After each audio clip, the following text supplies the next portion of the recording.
So this is a meeting Tuesday, February 9th, 2021 of the Cincinnati and Hamilton County Public Library. I want to welcome everyone. We have new officers since it is a new year. And I am Diane Cunningham Redden. I'm the president in 2021. Karen Clemens is the vice president and Nadine Allen is the secretary. Additionally, I want to thank the officers that served during 2020.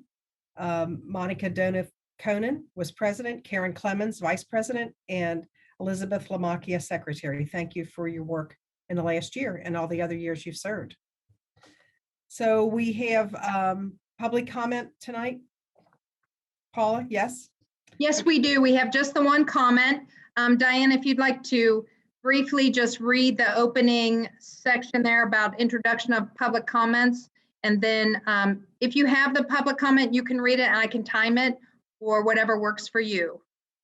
I don't have it pulled up on the media I've got sitting around here, but I'll read the statement first and maybe Sure. you can comment. Paula, Molly? can we do roll call first? Oh, excuse me, Molly. Yeah, I got so excited. Sorry, Diane. Absolutely, Me too. Molly. I got excited too. Okay, Ms. Conan?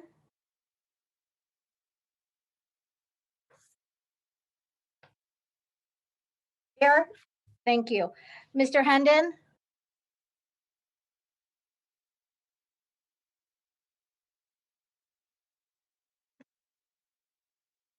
Bob, I think you're on. Oh, there you go. We're on mute. We're all on mute. Mrs. Lamacchia? Yes, here. Mr. Olson? Here. Ms. Redden? Here. Thank you. Molly, I think that Judge Allen may have just joined us. She's connecting. Oh, okay. I can wait 1 second and Yeah, let's just wait a minute. I see her trying. Let her in.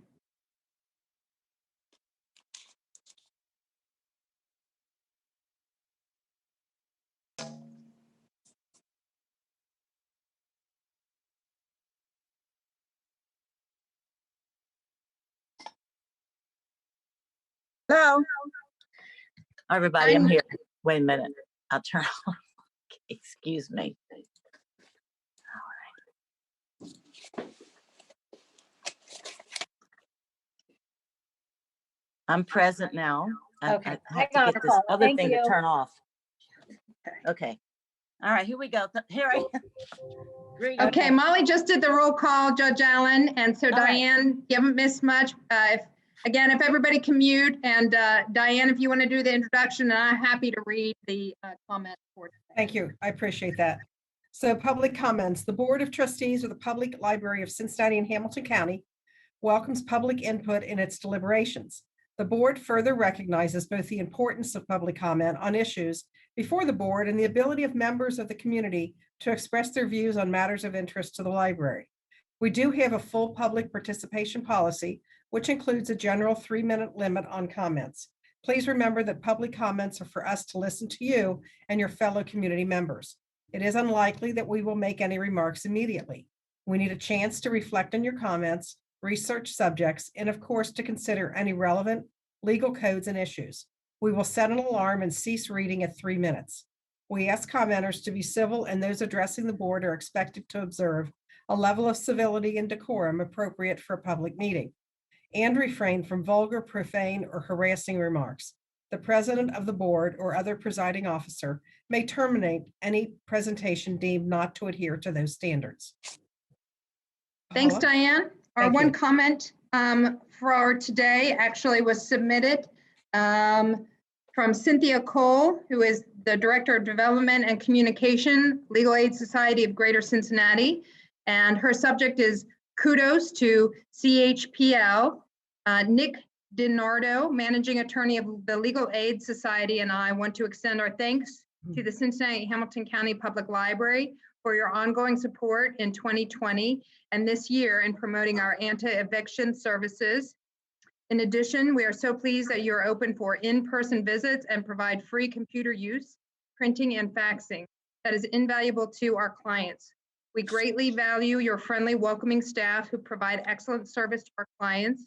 Also, many thanks to Kent Mulcahy for his ongoing grants and foundation classes, which are extremely helpful to us. That's the end of the comment. Thank you, Paula. Very nice. So Right. we're moving into the action items. Paula, Director's Report. All right. I'll put that up on the screen here for everyone to see. Thank you, Ms. Redden.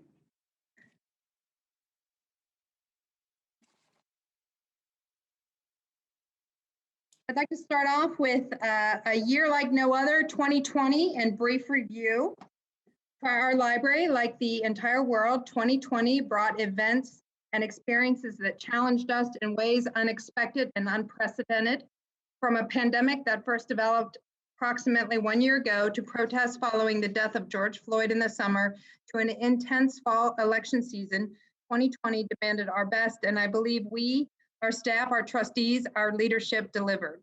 We have persevered in the face of difficult situations and a public health crisis of generational proportion. We were again recognized as a 5-star library in the Library Journal Index for the 8th year in a row. This reflects success in national metrics for rating public libraries, which are categorized according to our budget and population served, including per capita circulation, program attendance, and internet use. For libraries with budgets of 30 million or more, like us, only one other library in the country, Ohio's own Cuyahoga County Public Library, has also had 8 consecutive 5-star ratings. For a second year in a row, our library was selected as an Innovation Award Honorable Mention winner by the Urban Library Council. This recognition honors a project that I'm particularly proud of at our West End branch. Our development office worked closely with FC Cincinnati Foundation to secure funds in support of a simple but brilliant idea generated by West End manager Kelowna Parks and her staff. Our facilities and technology staff brought the idea to life, converting the unused courtyard space into an outside tech area to expand access during the pandemic. Throughout 2020, we engaged new technologies to communicate. Sorry, my timer went off. To communicate internally as the pandemic fundamentally changed our lives personally and professionally. We temporarily stopped in-person service last spring, but remained available and responsive to our community, thanks to the staff in our VIC. That's the Virtual Information Center, and their efforts quickly expanded to other staff who were able to also answer calls and chats from their homes while we worked to secure PPE and other safety precautions to enable a safe return to first curbside and drive-through service, and then in-building service. I provided daily updates to staff via our Microsoft Teams during the temporary closure, highlighting info provided by the governor at his briefings and also information from the Ohio Library Council. Be sure that we were as transparent as possible. We made difficult decisions to prepare for the potential budget shortfalls and disruptions in service that had a significant impact on staff, including temporary reductions in staff hours for many, furloughs, and in some instances, layoffs. We've had to change the way we connect with our community members during this pandemic, and those changes have had profound effects. Staff have been extraordinarily flexible and adaptable despite the circumstances. We have continued to make progress on the important work of improving our facility and technology infrastructure. In 2020, our facilities master plan, a roadmap for our facility development improvements for the next decade, is designed to ensure we expend our tax-supported resources and funding effectively and strategically.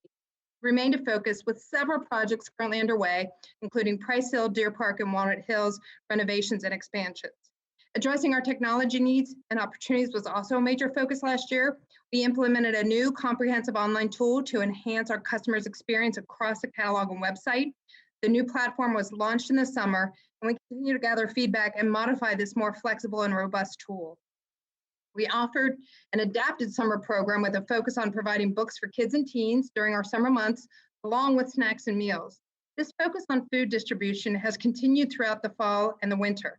The service is more important than ever as in-person school, which typically serves as a stable delivery point of food for our younger community members, has, like so much, been disrupted.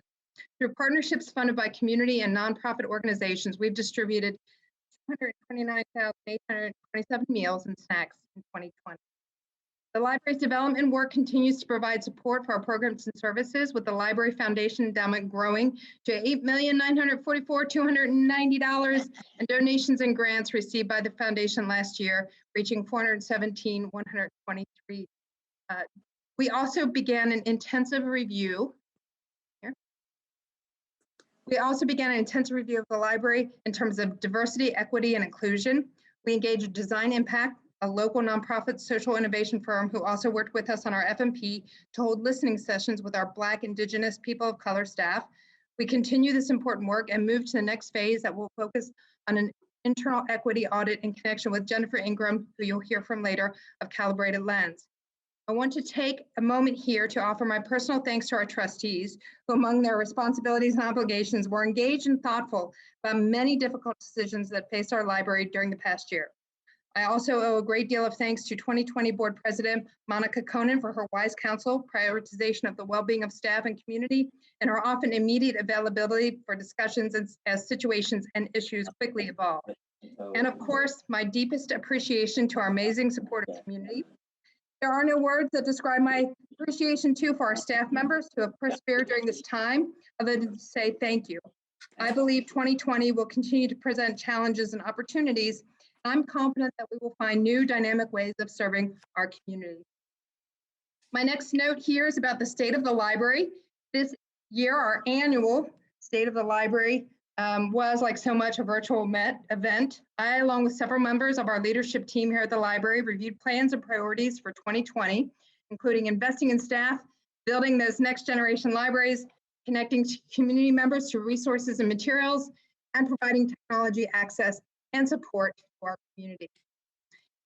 And finally, I am going to introduce some of our guests here who are going to talk about the main library design concept update. So we're joined today by Jay Darenthal, principal at Champlin, and his design team, which includes representatives of Group 4 and MKSK, who will introduce themselves to review high-level concepts about the main library project. While this will be a multi-year and multi-phase project, we are beginning our engagement process that's discussed in the strategy report this month now and kicking off this awareness and listening process with this afternoon's presentation.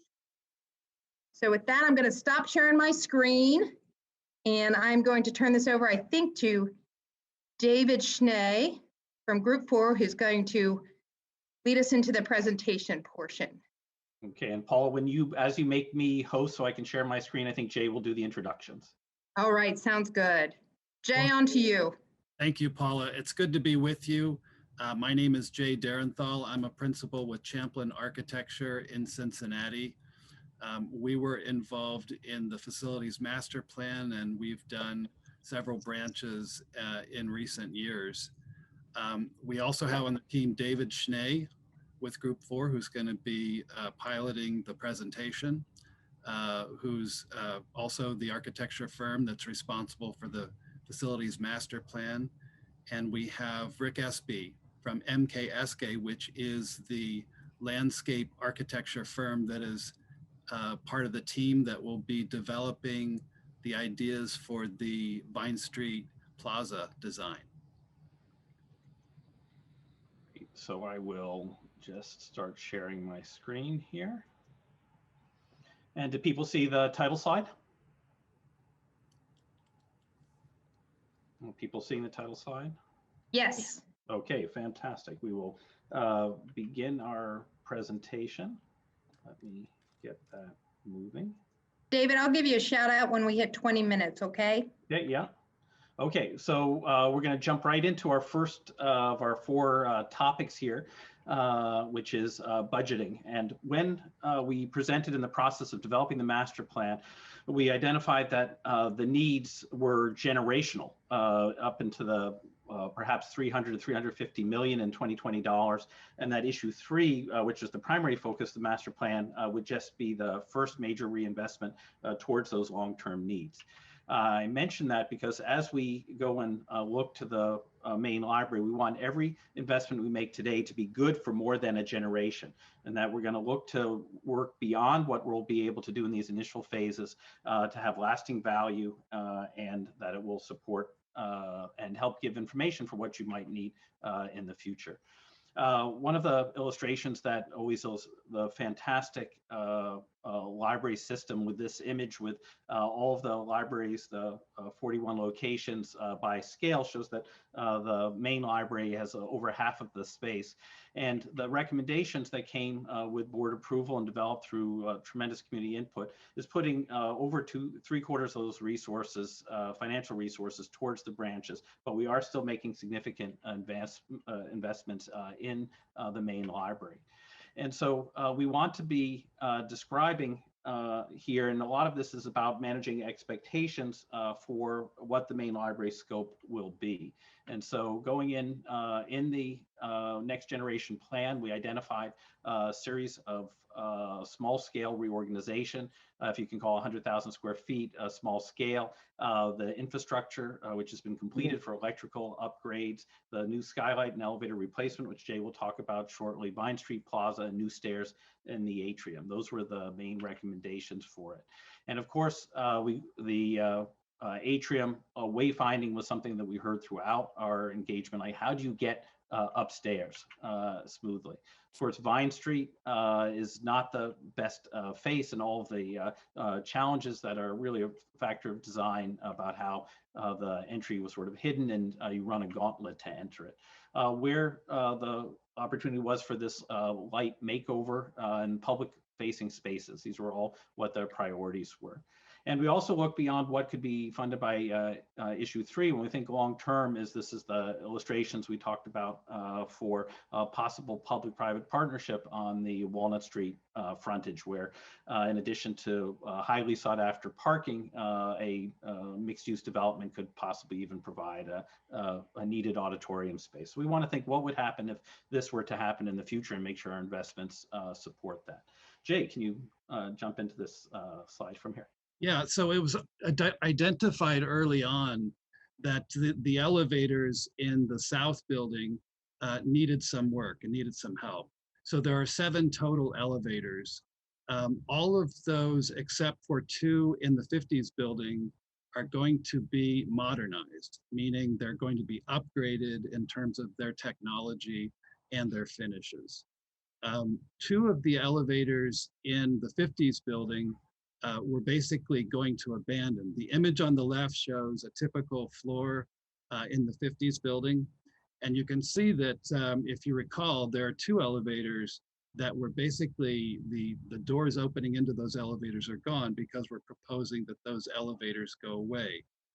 From a flow standpoint, we did an evaluation with our elevator consultant, and those elevators were not needed. So we are we're basically bidding out that work, and we will have some form of graphic there that provides wayfinding in the library in the 50s building.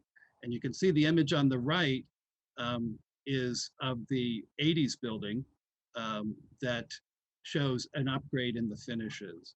The brick is very tired and has had 40 years worth of wear, so we're going to be changing that a bit as well on each one of the floors. The other infrastructure project that we're undertaking and we're presently in the process of doing is replacing the skylight. Many of you know that I believe that the skylight served us well for 40 years. But the form of the skylight was a series of gables that made it very, very difficult to clean it, and presented some problems in terms of how you get snow and water off the roof just by virtue of its design. So this design that we're showing you here is an updated design, but we've tried to be conscious of the library funds, and so we're reusing the existing beams to lower some of the costs, but still make a very impressive aesthetic statement and a new sort of concept of what the skylight might be. So the new skylight will basically get rid of a lot of the maintenance issues that we had with the old design. And it will also reinforce the new aesthetic of what we hope to do in the atrium. Great. Thank you, Jay. And so now we move on to the third part of our agenda to talk about the Vine Street Plaza. And Rick Espy of MKSK will talk about opportunities and inspirations. For that, we'll play a little video that shows sort of the inside-outside opportunities. And then we're going to interact with you to get input from you, the trustees, on guiding principles for this space. So beginning in Rick. Thanks, David. I think what's important is to look at Vine Street and in the importance of Vine Street as it runs through the city of Cincinnati. It's actually a meridian that ties the Over the Rhine district all the way through to the Stadium district and the riverfront. Next slide.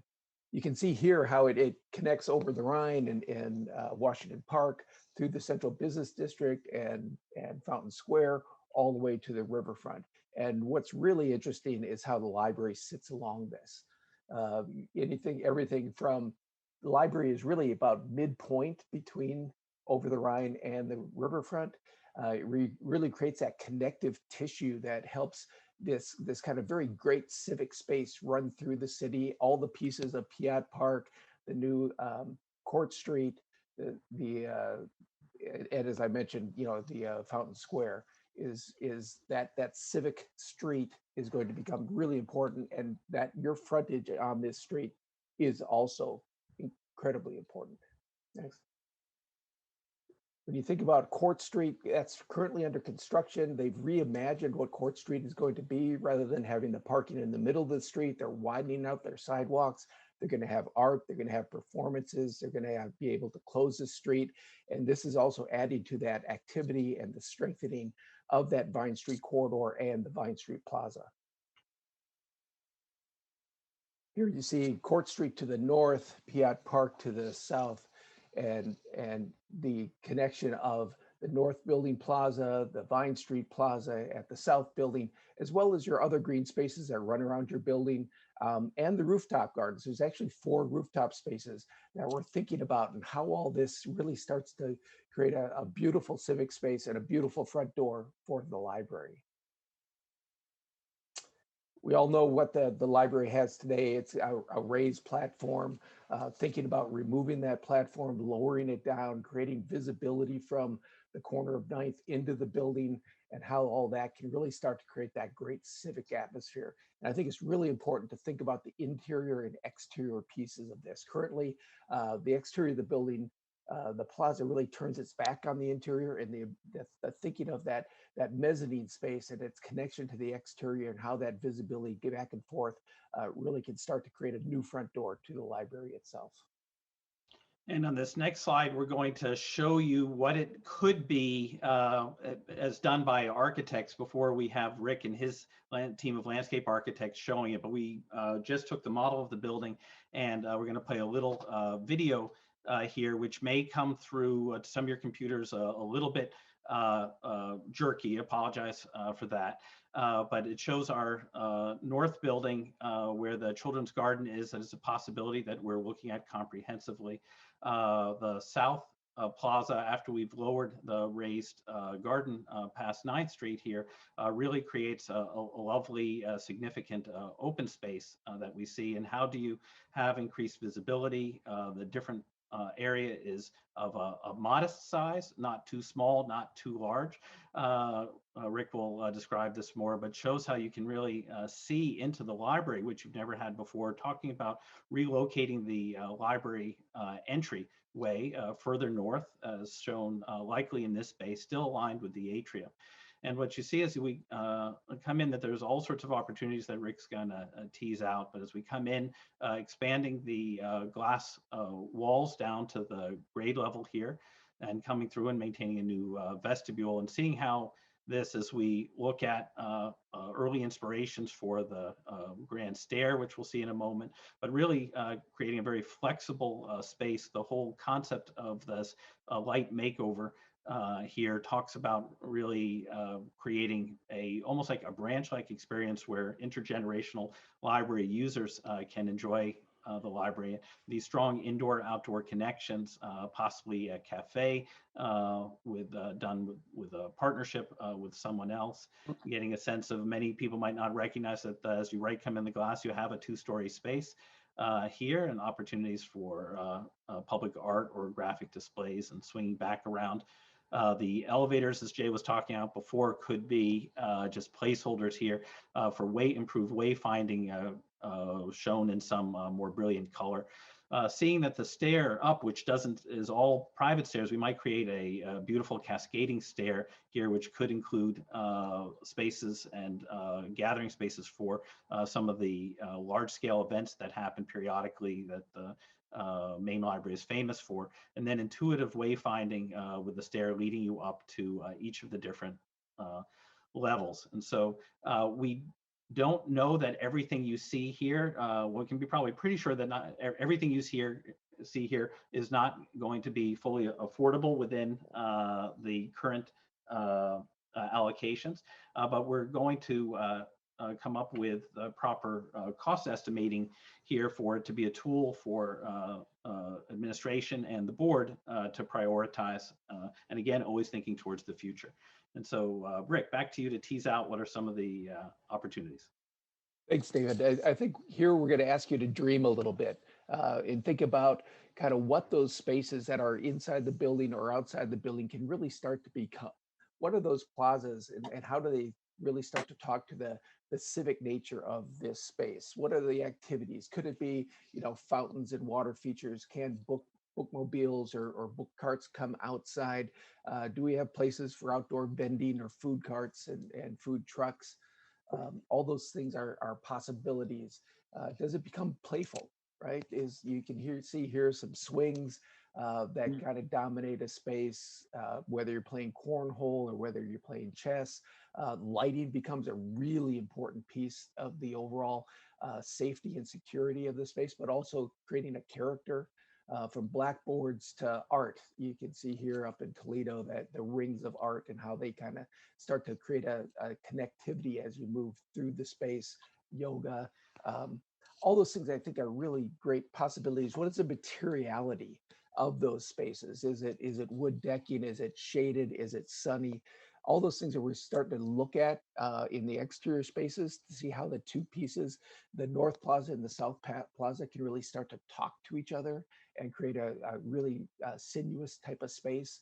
What are the forms to it? Is it formal? Is it informal? Is it colorful and playful? That's all kind of where we're going, and we're thinking about what really works for you. How are overhead canopies discussed? Is it something that's artful? Is it shaded? Is it something to do with the front door in terms of creating a visible presence on that plaza itself? The structures of it could become pieces of art or create shade. This is a west-facing plaza, so shade is going to become very important at noontime. What do they start to look like in terms of creating those structural pieces?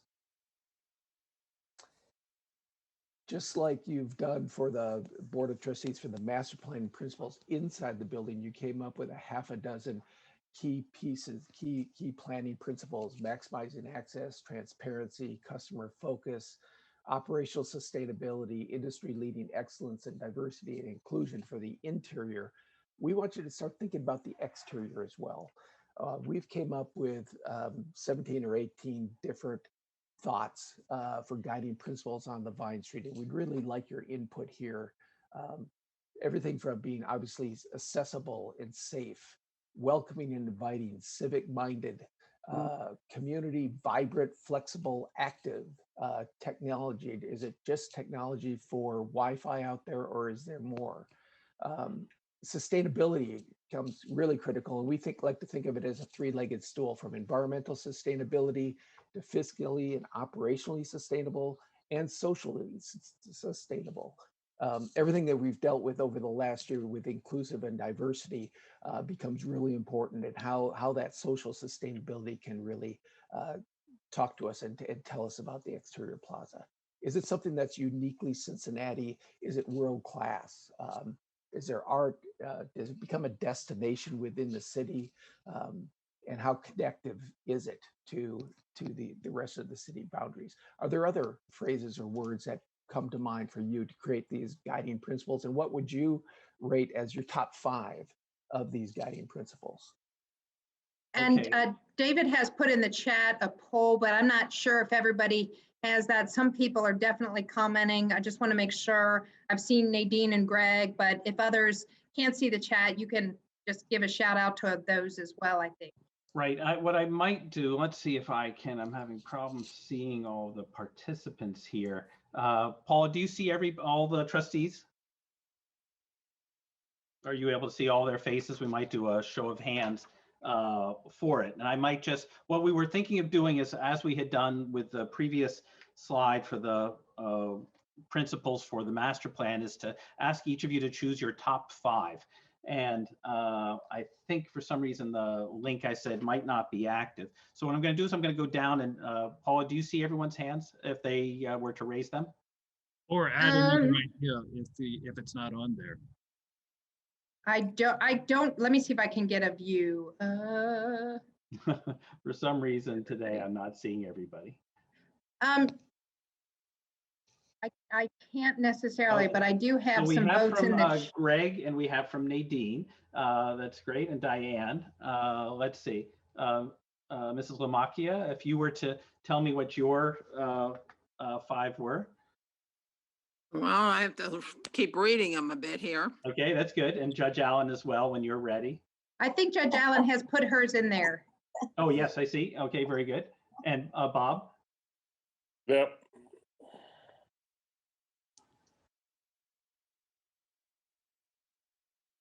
My And Monica 5, has, oh, go ahead, Bob, sorry. my 5 would be safe.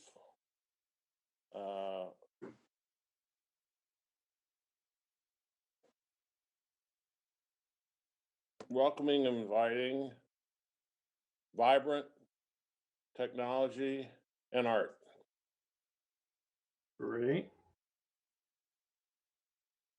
And Mrs. Lamakia? All right, I've got safe, accessible, welcoming, flexible, and technology. Fantastic. We will synthesize those. And the ones David, that we put up. Yeah. David, I think we missed Ms. Conan. Oh, sorry. Thank you. Monica?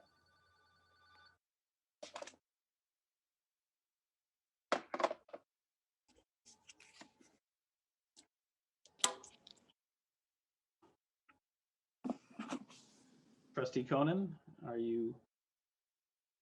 Monica, you might be on mute if you're talking. I'm not sure.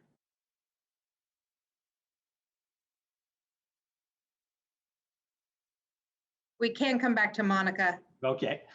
Very good. We'll go and synthesize this. I think this is going to be very helpful and will be guiding our work both with the library leadership, and we're going to the next part of the agenda here is how we're continuing to have engagement at this conceptual design phase. So we had over 90 meetings in the master plan, and here our work plan shows that starting as early as tomorrow, we're going to be meeting with the main library managers, and then have all staff meetings for the main library on the 11th and 12th. We'll also be meeting with stakeholders, similar to how we did the Community Advisory Committee before, on the 18th.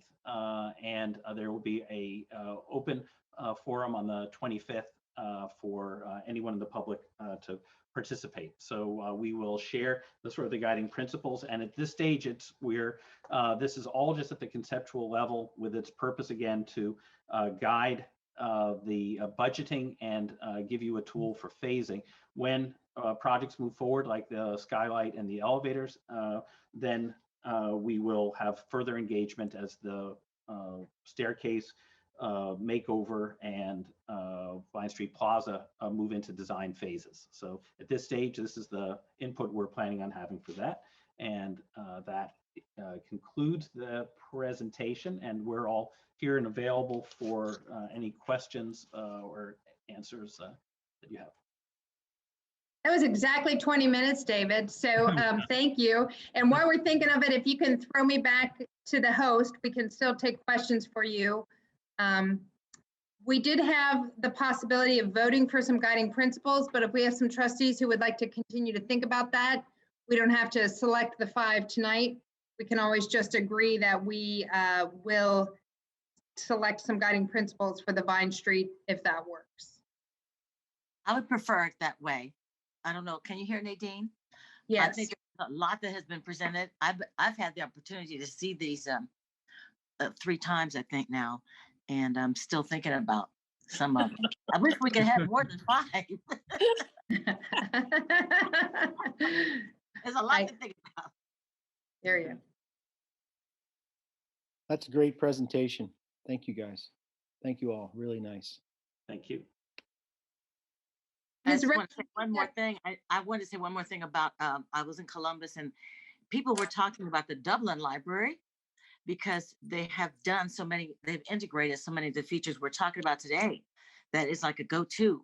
And I'm sure that you know about that, Paula. They, it's it's right on their little river thing. So they've integrated water activities. So they're having things that have nothing to do with reading. So it's very clear that the public is clamoring for this kind of experience. Right. That's a great library, Judge Allen. Thank you. I just wanted to thank again, David and Jay and Rick for that report. Lots to think about. You're right. Very in-depth. So we're going on now to Facilities, Finance and Audit Committee. Mr. Hendon. Thank you. The Facilities Finance and Audit Committee met virtually on February 1st. Committee Chair Robert Hendon, committee members Nadine Allen and Greg Olson, along with Board President Nadine Cunningham Redden and Board Member Monica Dothan Conan were in attendance. Staff members Paula Bram-Heger, Molly DeFosse, along with design professionals on the main library project, Jay Dithenthal, Champlin Architecture, David Schnee, Group 4, and Rick Espy, MKSK, were also in attendance. It was a recommendation of the committee that the board take the following action.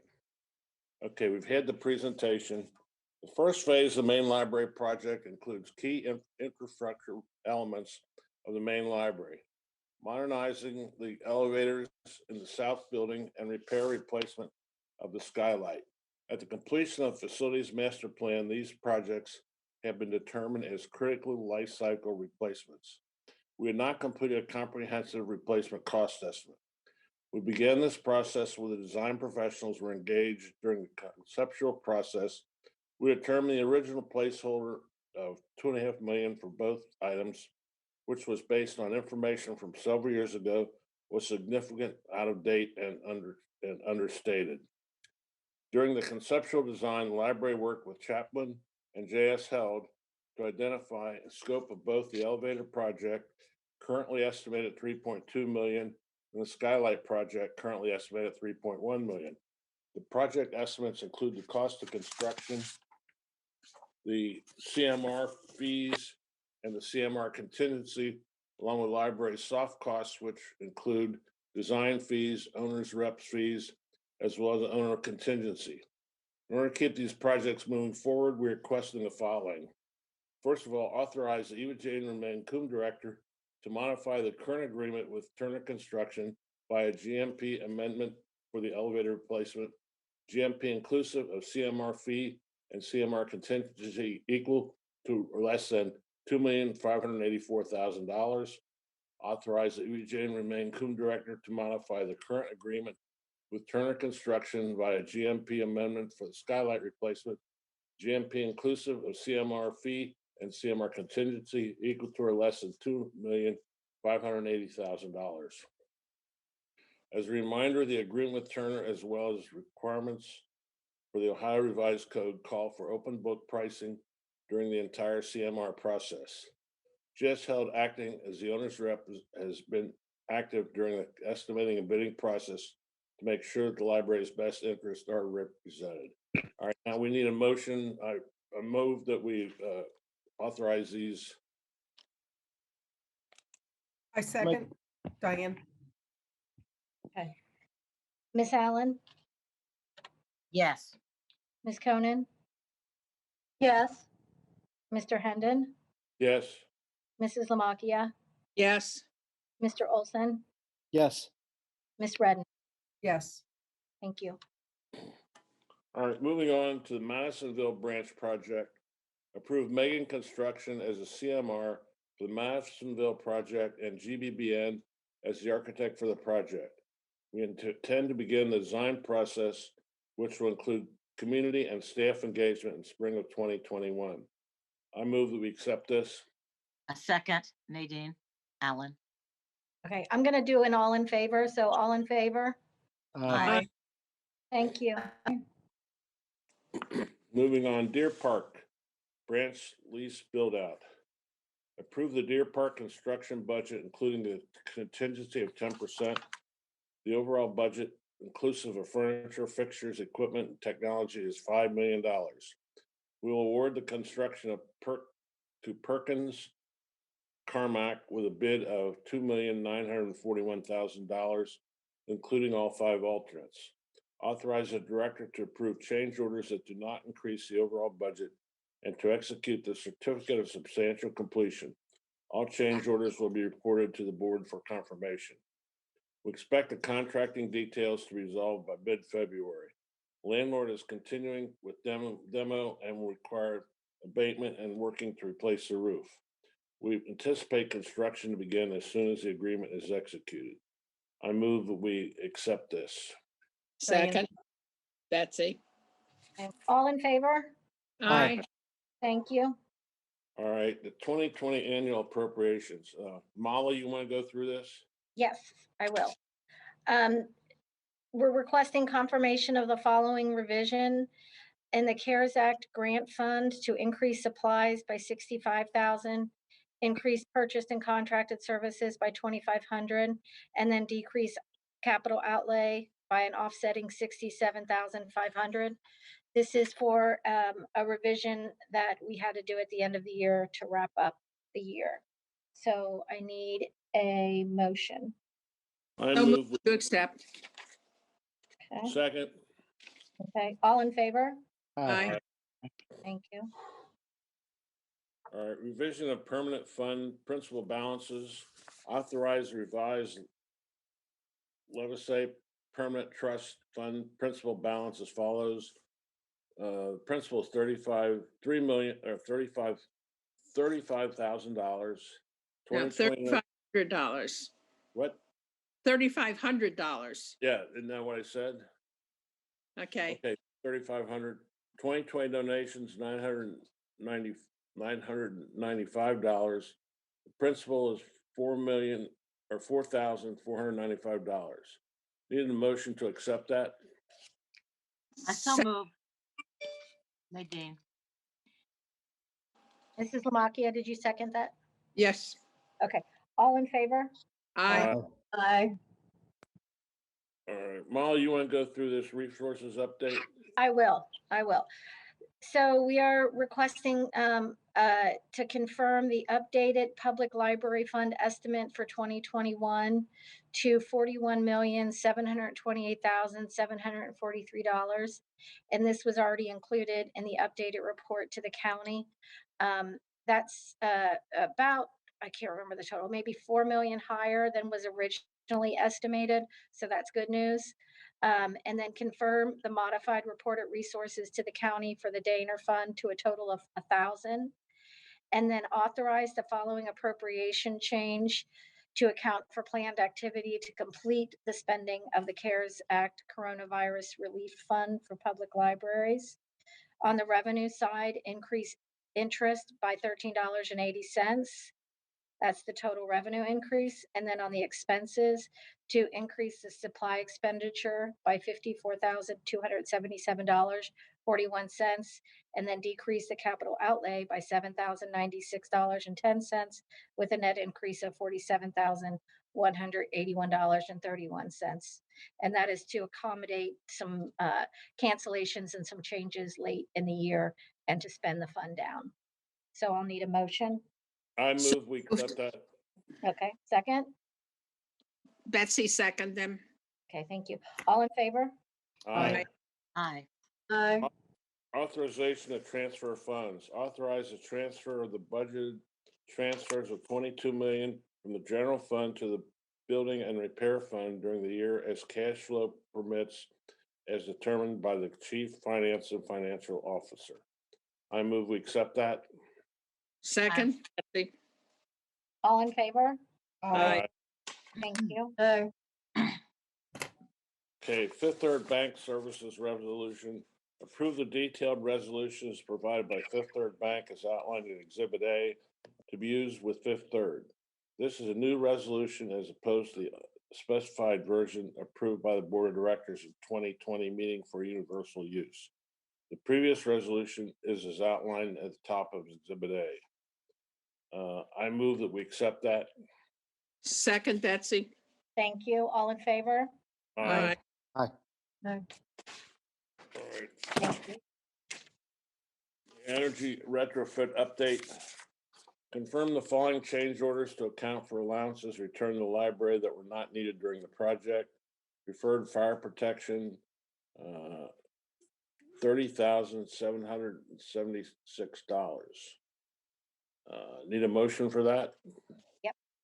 Second. Okay. All in favor? All right. Aye. Hi. Thank you. Now we're done with the motion, so you can relax now.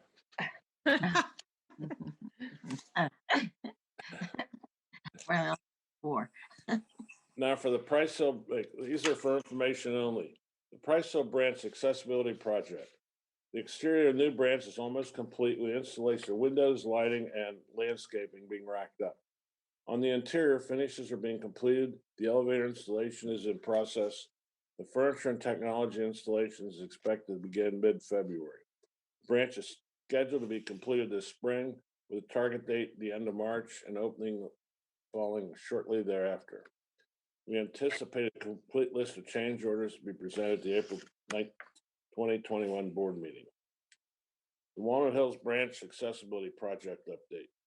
GMP agreement with Megan Construction was signed early in January.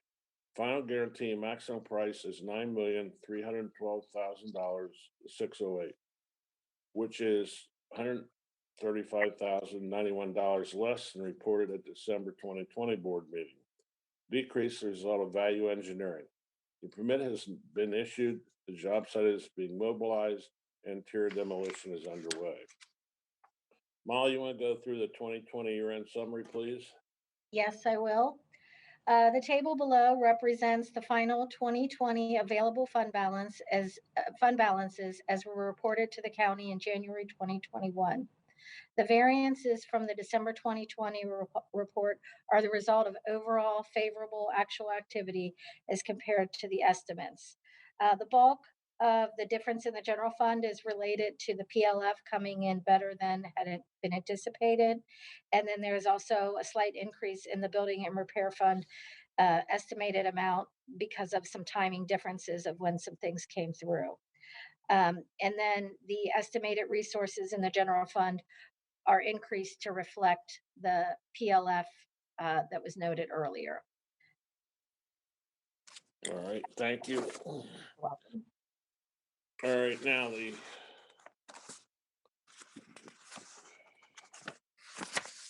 The 2021 capital maintenance update. In February 2020, we reported that there were 8 locations that have been prioritized for carpet and paint during the first half of the FMP 2024.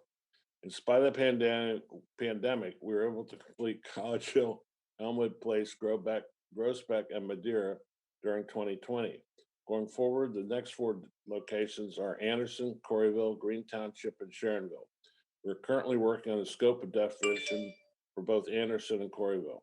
In addition, we're reviewing the improvement needs for the Hyde Park branch, which needs interior renovations, elevator maintenance, and exterior maintenance. Okay, Blue Ash opportunity.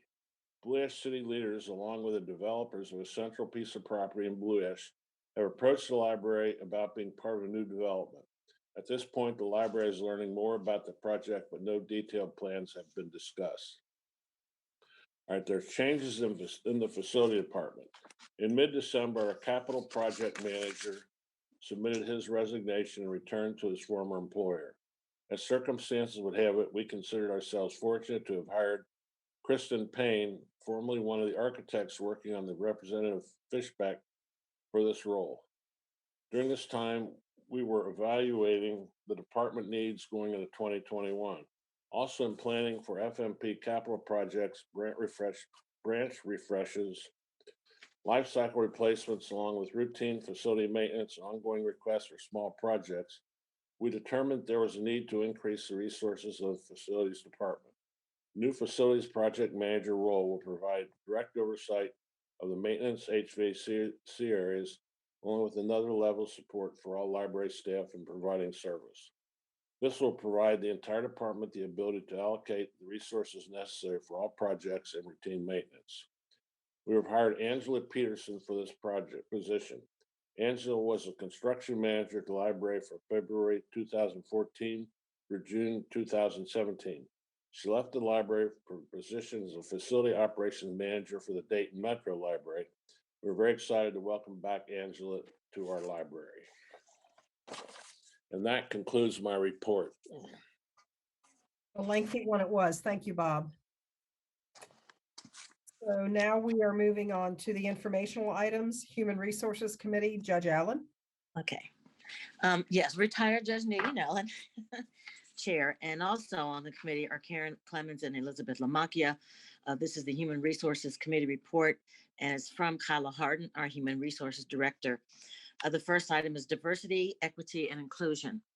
The library is continuing to focus on our diversity, equity, and inclusion efforts with Human Resources Manager Michelle Matthews, leading this work with the oversight of HR Director Kyla Harden. Phase 2, which included listening sessions for our BIPOC staff that were facilitated by Design Impact, successfully concluded in November, and Phase 3 is in progress. During Phase 3, senior leadership was briefed on the broad-based themes that emerged from the listening sessions. Hearing from our staff has been a critical component and will help guide the work to move our organization forward. Phase 3 also includes working to build a bridge from Design Impact's efforts with the listening sessions to work with that DEI consultant, Jennifer Ingram, will be leading. Jennifer will be conducting a racial equity assessment and diagnostic called READ to identify areas of opportunity to integrate changes in our policies, practices, and procedures with a DEI lens. And with that, I'd like to introduce to you Jennifer Ingram, who we're happy to have with us. She's going to be she is our consultant. I'd like for her to now give us her bio and her overview of what we're going to be doing together. Wonderful. Jennifer. Thank you so much, Judge. It is a pleasure to be with you all this afternoon. Hopefully you're staying warm and dry with all of the snow. I moved here from Minnesota, where previously I worked for the Mayo Clinic. And so snow is something that I'd grown very accustomed to during my time there. Just a brief high level, I will not read my bio. I believe that you all should have received that in your materials. Instead, I'll highlight a few things that are not referenced there. Folks normally approach diversity, equity, and inclusion work through one of three ways. They're passionate about it, they share their lived experience, or they are a practitioner of the work. I bring all three to this work and holistically understanding where there are the greatest opportunities to drive and integrate change across institutions. I've not only served as a consultant in this work, but I've done this work within large global brands for years. And so really excited to have the opportunity to build on the great work that Design Impact has done over the past several months with you all, first starting with your community sessions, feeding into the most recent BIPOC listening sessions. I have had the great pleasure of participating in several of those conversations. And so I think understanding that we will not be redundant, instead we will be allowing those insights learned through that process to guide and inform our approach at conducting the READ assessment with the organization. I'll provide you with a high-level overview of the 5 components of the assessment. The first is an environmental scan. The second is reviewing policies, practices, and procedures and a document evaluation, as well as looking at the internal infrastructure needed to support this work. Again, and when we think about this, moving from a programmatic approach, you're having awareness building activities such as training, but instead looking at the policies, practices, and procedures that impact both internal as well as external stakeholders. The third component is a leadership engagement component, and then followed by an employee engagement component to better understand how our leaders and employees engaging with and understanding their role in creating an equitable and inclusive organization. And last but not least, an external analysis that will be informed by industry best practices and looking at what other library systems are doing and where there are the greatest opportunities to, again, integrate this work. What I want to close with is really just highlighting the goal is to build on all of the many past efforts that have been underway. The library is very well positioned and has great momentum. Continue to integrate these things to transform operations to ensure that you are producing an equitable and inclusive not only experience for staff, but also for customers across the library system. And so with that, I don't know if there is time for questions or I will pause. I don't know whether there's coming from, I have to ask our president, but I will comment that you can see, that the public can see, and we all can see from the board on down to through our executive team and our staff that we are committed to this project because of the excellent choice in having Ms. Ingram lead this effort. Yeah, it was a very good presentation. Yes, thank you very much. All right. Well, with that, I will continue on with the rest of the report from the Human Resources Committee. Investing in staff. In the fourth quarter of 2020, we announced a coordinated initiative of investing in staff. The focus has been to identify opportunities for equity and professional growth throughout our system. Detailed in the director's report, the kickoff to this effort was the creation of the Library Customer Advisor position. This was achieved by combining the two positions of Library Services Assistant, grade 3 and starting pay rate of $14 an hour, and Senior Library Services Assistant, grade 4 and starting pay rate at $15 an hour, into a single position with a new job description that combines the two positions to one grade that has a starting pay rate of $15 an hour. A second component of investing in staff has been to address concerns of staffing capacity at small and mid-sized branches. To address this issue, library customer specialist positions are being added to 29 locations that do not currently have these roles. At a grade 5, these roles also offer new opportunities for additional career advancement for staff without the requirement of a master's in library science degree, a need which has been expressed consistently by staff. An additional component of this initiative has been to engage in a compensation review. The last comprehensive compensation review was completed in 2014. We are currently working with compensation consultant Siegel Group on this 6-month project. The goals of this project are to assess job descriptions to ensure that the corresponding qualifications for each position are in line with the duties, to identify where the current positions are classified and compensated appropriately as compared to similar organizations and relative to other positions at CHPL, to identify whether salaries are market competitive, while also developing a pay scale that has a higher rate of entry-level pay and that addresses compression issues in our current pay structure. And finally, to develop a compensation philosophy and pay policies that are equitable and consistent across the organization. The goal is to complete this compensation review by the end of July 2021. Another recent development from the focus of investing in staff is the creation of a tool for managers to use while working with staff to align their 2021 performance development goals with the library's 2021 priorities. This all staff goals document is intended to be used as a tool to provide additional direction and transparency for all staff to achieve their professional goals while aligning with the current needs of our community. Staff Morale and Wellbeing Initiative.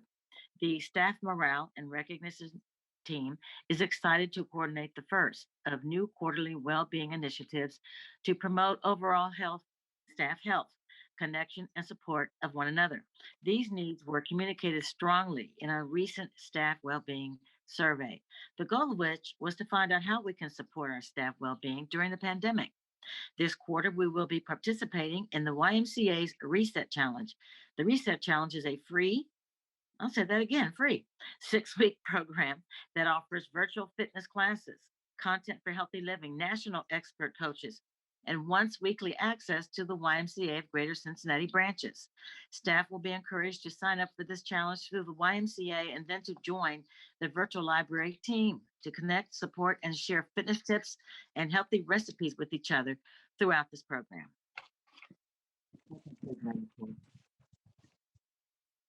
Okay, thank you, Judge Allen. Could we have a motion to accept? So moved.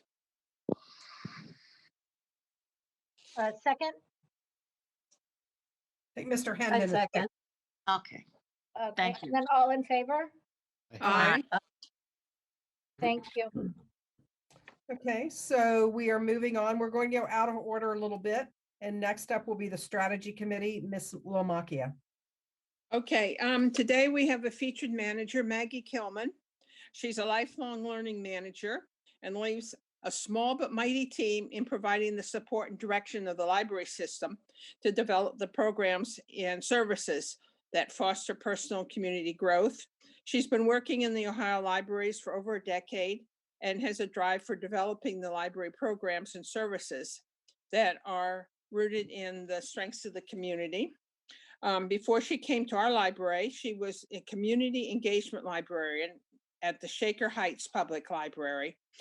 And she there worked to build a stronger community by strengthening the ties among the individuals and institutions.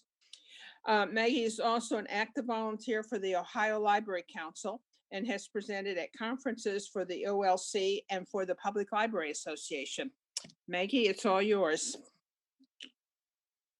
Hi, thank you so much for having me here today. I do have a few slides prepared. If I can share my own screen, Paula. All right. Okay, Maggie, I'm going to make you, I think I have to make you the host. So the important thing is don't leave until you make me the host again, or it will be the end of the meeting for all. So if I make you the host, I think it should work, okay? All right. And here we go. Y'all have my slides? Yeah. This over. All right, so thank you all so much for having me here with you today. As Ms. Lamakia said, I'm Maggie Kilman, the Lifelong Learning Manager here at CHPL. I started here back in April, which was an unusual time to say the least, but it's been a really fun and productive past 10 months, and I'm thrilled to share with you some of the work that my department, the Lifelong Learning team, has been working on. We're currently running a winter checkout challenge until the end of February in collaboration with one of our excellent staff work groups. We have over 1,700 customers currently registered in our online app Beanstack to participate in the challenge from home. And those users have logged reading 2,400 books in the past month and completed 2,500 activities that engage with the library digitally. Hundreds more have participated in person at branches across the county. In addition to these sort of larger programs, my department has also been very involved in the library's efforts since the pandemic to move into the virtual programming space. During the past year, we've worked with agencies across the system to launch a significant number of virtual programming options that include but aren't limited to live and recorded story times for families, live book clubs and other social groups, live and recorded lunch and learns for job seekers, live and recorded STEM activities for children, and many more. We, as a system, collectively hosted 300 virtual programs in 2020, which was a totally new initiative for us. So it was very exciting to see such success. By inviting the community to join us in live virtual programs like ones hosted here in Zoom, we continue to connect people to the world of information and ideas. And perhaps most importantly, in these times, we connect people with each other in order to strengthen social bonds. In late 2019, a staff work group developed a new set of program guidelines for staff to use when planning and presenting programs. These guidelines seek to unite library staff in program practices that are community responsive, community driven, and thoughtfully planned so that they deliver maximum impact to our customers. One of the big projects for my team in this coming year of 2021 is working on really formally unrolling or unveiling these program guidelines to the staff and rolling out strategic supports to make sure that they can engage with these guidelines and make the most of them. The program guidelines include 10 key components that help make a program effective and high quality. So we'll be providing supports that will help share new ideas and information with staff to connect to those 10 key components. We'll offer opportunities for engagement, and we'll share new tools that will help staff achieve their goals and plan their programs for and with the public with care. Another big project that the Lifelong Learning team works on is our Summer Learning Initiative. The library is shifting its traditional approach to summer programs by focusing on summer learning rather than just summer reading. We acknowledge that students need support in maintaining year to year their skills in math and science, as well as in reading. We also know that right now, social and emotional skills are of paramount importance as the pandemic has taken an unprecedented toll on everyone's emotional health. We're partnering with at least a dozen community organizations across the county to co-create a summer learning passport this year that will be a physical print booklet available for pickup at all library locations, as well as community locations across the county. We'll be developing a program with our partners that will be truly embedded countywide to connect children with summer learning opportunities. We'll once again provide free books to children across the county, and we'll be developing programming and resources in support of this very large countywide effort. The Library Summer Learning Program is made possible by the generous support of the Friends and the Library Foundation. So I want to give a special shout out and thanks, as we are so grateful for the support of both of those groups in this important effort. And then lastly, I just wanted to discuss really quickly the programs year round that we're also supporting, not just in summer, but all the time. Lifelong Learning works to support high quality program offerings year round by working with staff regularly to identify community needs and develop and share ideas. We support the work of a number of staff work groups whose focus is on planning system-wide programming for a variety of audiences, whether they're general audiences like adults, children, and teens, or they're more special interest groups like our Black Events and Exhibits Committee, our Workforce Development Committee, the LGBTQ+ group, and Index that focuses on young professionals. We partner with staff across the system in these groups to develop efforts and programs that support the needs of each of these individual audiences. We're working to ensure that the library meets those needs of our community year round. And that's all that I have prepared for you today. Thank you so much for your time. And I'm happy to answer any questions that y'all might have. Okay, well, thank you very much, Maggie. It's keeping you busy. I can see that. Absolutely. I love the picture of the babies. Okay, that just really made my day to see those little kids in there. It was just so adorable. Thank you. Wonderful Yes. wonderful outreach that we do. Yeah, our librarians have been very creative in offering safe and fun opportunities for families to still come out and connect with one another in a socially distanced manner. And we've seen actually in a parent and caregiver survey that we sent around earlier in the winter, we saw a huge response from families expressing incredible gratitude for exactly those kinds of opportunities. Well, thank you. Great work, Maggie. Is Paula back in being a host now? I will give it back to her. Thanks, Betsy. Stop sharing my screen. Just saying that, I know. We're all fearing like missing the okay, let me see here. Oh, I think Maggie's working on it. Except you mentioned it, so. Yeah. Let me see. I think I'm the host now, okay? Okay, I'll continue my report. Thank then. you. Yes. Okay, as the facility master plan implementation moves forward, so we are also involving the community. And a 2020 year in review progress video was released, as well as a recorded presentation for each of the 5 planning zones. And in addition to watching these videos on the library YouTube channel, the community can attend the second live question and answer session on February 16th from 6:30 to 7:30 p.m. for anybody who has questions about the facility master plan or who want more details about it. We'll also start engagement efforts with specific projects. In February, there will be engagement around the main library with the library board, the staff, the community members. And it is a complex work of improvements needed for the main library. Also in February, there will be a community information night about the progress at the new Deer Park branch. And we will have dates scheduled for in the coming months for both Price Hill and the Walnut Hills project. And as always, the community members can share their next generation library feedback to the custom experience manager, Justin Rampa, through the feedback on the website. We've continued our partnership with UC Health and the Health Collaborative for free COVID-19 testing at 3 library locations. And we've had 1 day a week at each location through March.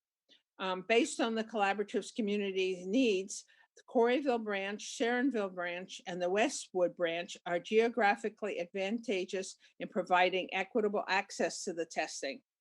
And we've scheduled testing hours that support the Health Collaborative's overall community outreach. And we hope that this partnership will continue beyond March 20 of 21. Our vaccine awareness efforts, we will serve as a one-stop destination for community members so that they can understand the vaccines and prevent misinformation surrounding them. The website will mitigate the confusion over registering with the city and the county and provide FAQs from the Ohio Department of Health and clarify the phased approach of the Ohio vaccination program. Hopefully this will help everybody that we're trying to reach. In our government relations update, we've reached out to congratulate all the newly elected judges, interim city council members, and the state legislators who are appointed to leadership positions. And additionally, the Eva Jane Romaine Coombe Library Director Paula Heaver and the Government Relations Coordinator Elaine Fay have joined the Ohio Library Council for a virtual meeting with the state representative Cindy Abrams. They congratulated her on her appointment to the House Assistant Majority Whip and asked that she get in touch with them if there's anything the library can help to support her in her new role. And hopefully it works in reverse. The Ohio Public Libraries are funded through the Public Library Fund, which is at 1.7% of the state's general revenue fund. And in early March, Governor Mike DeWine introduced the state's budget proposal for the fiscal year 2022 to 23 to kick off the budget process. And his first communication, the governor has reiterated his belief that ensuring stability for local governments and public libraries is critical to sustain the communities. Excuse me, and stating that the executive budget renews its commitment to Ohio's local governments and public libraries by continuing to fund the local government fund and the public library fund. Between now and January 1st, our library and public libraries across Ohio will be advocating for adequate funding. That never stops. The government relations coordinator, Elaine Fay, is going to make sure that happens, right? And make sure that our state legislators are aware of everything that we do to serve the community, as well as distribute books. Our food distribution, we have continued our partnership with UMC Food Ministries and La Soup and served over 95,000 meals and snacks at 25 library locations. And La Soup has been able to secure funding to continue their community kitchen at least through the end of February and hopes to be able to support the program even more. Our selected upcoming programs we have coming. Well, we already had one on February 10th. It was Black Maternity Matters. Or that's tomorrow. The 10th is tomorrow, excuse me. On the 16th, we'll have a virtual event, an introduction to mindfulness and meditation. And on February 18th, we're going to have a virtual event, Teen Movie Night. And all through February, we're having virtual classes with Fun with Words for parents and children.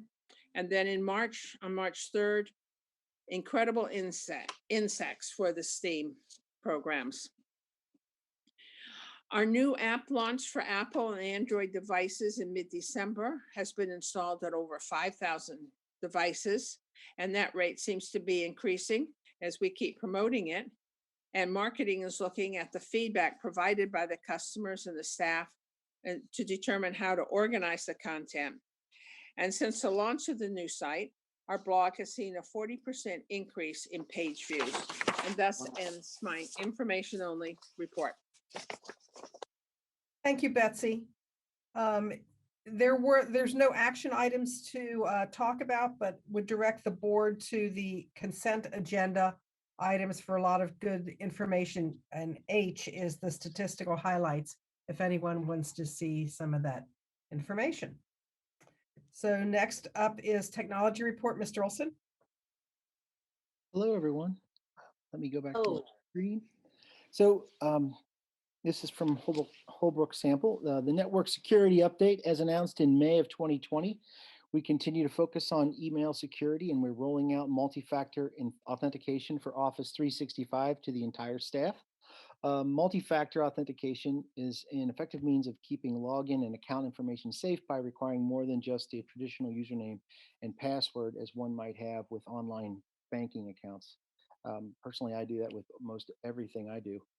While nothing is fail-safe, this added security measure is an important part of the cybersecurity environment that we are developing. The digital storage solution, the impressive efforts of the digital services team in genealogy and local history, who can scan materials such as rare books to make them accessible online, has resulted in a digital storage crunch because of the number and size of the image files. Proper care of these files and those from other areas such as video files from marketing require backups for safety. We have found a storage solution that should take us well into the future and deliver safe copies for restoration of those files in the event of a data breach. The storage solution called, I don't know how to pronounce it. Cumulo? Pardon? Cumulo. Oh, Cumulo. thanks, Holbrook. Is infinitely expandable and will be housed at the main library and at our backup location at the Harrison branch. So that is I got an easy one today. Thank you, Mr. Olson. Next up is Development Committee, Ms. Conan.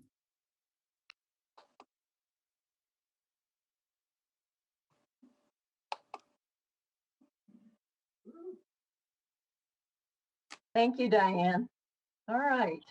So this report is coming from Stacy Dennison, the developer. And we'll take a quick look here.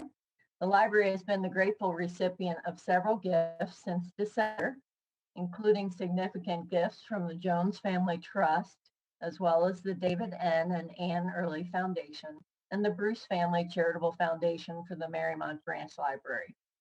The Library Foundation, the foundation fundraising campaign raised 54% more than the prior year, very impressive, with an increase of 62% in general donations. The multi-channel campaign featured a mailer sent to 22,000 plus households, emails to cardholders and past donors, as well as support the library and foundation social media.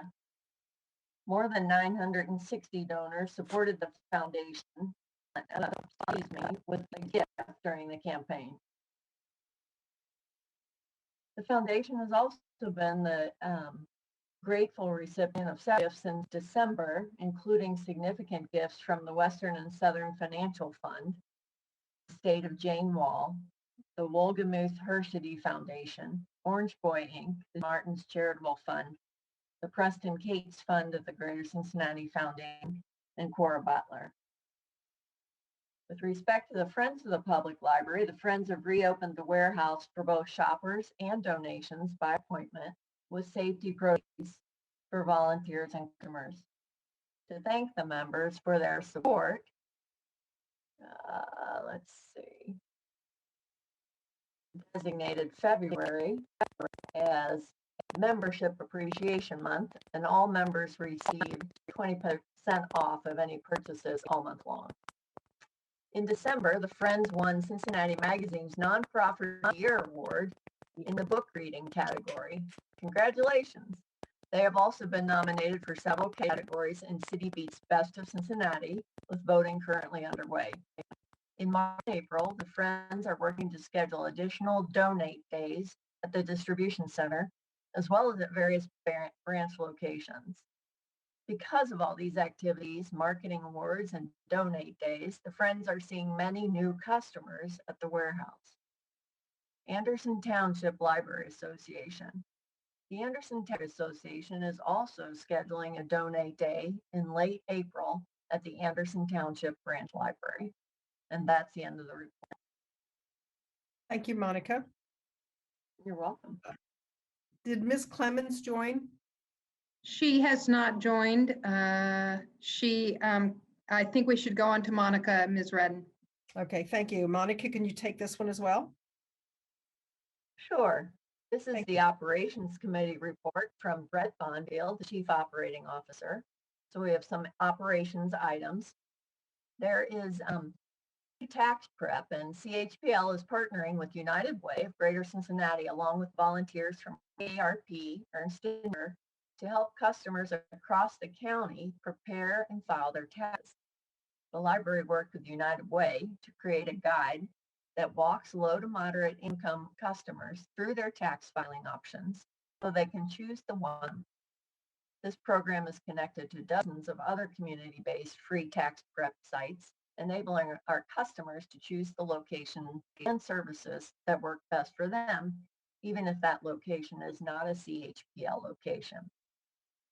Volunteers are available in person at certain library locations where we will offer drop-off drive-through services once per week.